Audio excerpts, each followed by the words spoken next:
Me finalen emocionuese për kategorinë e të rriturve në mes ekipit Shkodran Swish Goods dhe ekipit me përbërje shqiptaro-italiane Landriano, është mbyllur kampionatin ndërkombëtar i basketbollit 3x3 edicioni 11, një aktivitet ndeshjet e të cilit u organizuan në sheshin qendror Nën Tereza, duke u ndjekur nga një tifozëri rekord që për kulminacion kishte natën finale, e cila dhuroi emocione pafund. Edhe pse ekipi Shkodran me emrat e njohur të basketbollit si veteranët Damien Bekteshi dhe John Doja, si dhe të rinjtë e talentuar Kopliku dhe Sinani, ishte shumë pranë fitores, në momentet e fundit titulli kampion shkoi për ekipin shqiptaro-italian, i cili krahas trofeut mori edhe një shpërblim financiar. Edhe për ne është shumë kënaqësi që ky aktivitet i arriti qëllimit edhe pati edhe një mbështetje nga publiku Shkodran deri në orët e vona të natës.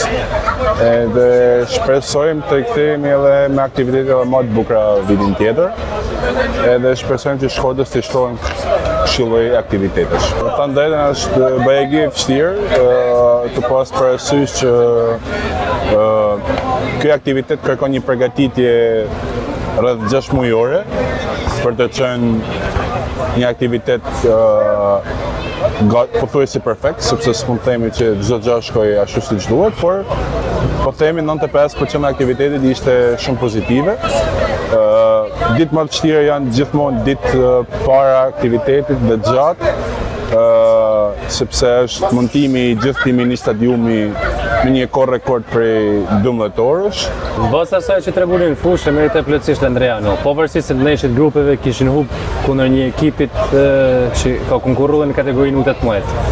Mendoj që aktiviteti ka arritur qëllimit sepse qëllimi jon ka qenë që me kthy më tepër në lokal dhe kombëtar. Këtë vit kena lejuar vetëm një pjesëmarrës për çdo ekip nga vendet e huaja, duke pas parasysh se interesi shqiptar është shumë i madh, por niveli i lojës në kombëtar ne me nivelin e lojës ndërkombëtar në vendet e tjera ka akoma diferencë. Kjo është arsyeja që ne po kërkojmë me rrit nivelin ton. Emocionet e suksesit të titullit kampion për ekipin shqiptaro-italian i shpreh kapiteni i skuadrës Ajet Sahani. Shumë e vështirë gjatë gjithë kampionatit, se unë me thënë drejtën nuk i njeh ato çuna që kam luajt, i kam njoftu edhe hera e parë që i shoh edhe luaj me to, kështu që domosdoshmërisht është më e vështirë. Edhe ekipet e tjera ishin të përgatitur me të forta. Brezi i vogël që është pjesë e Superligës ka bërë lojë të mrekullueshme me çuna që s'dorzohen. Bravo dhe suksese më tej. Nata e 4 dhe e fundit e kampionatit u shoqërua me konkurimin e gjuajtësit më të mirë nga distanca për 3 pikë, zhytësit më të mirë në kosh, ndërkohë që pati garë dhe nga publiku, ku përfituesit u shpërndan stimuj material.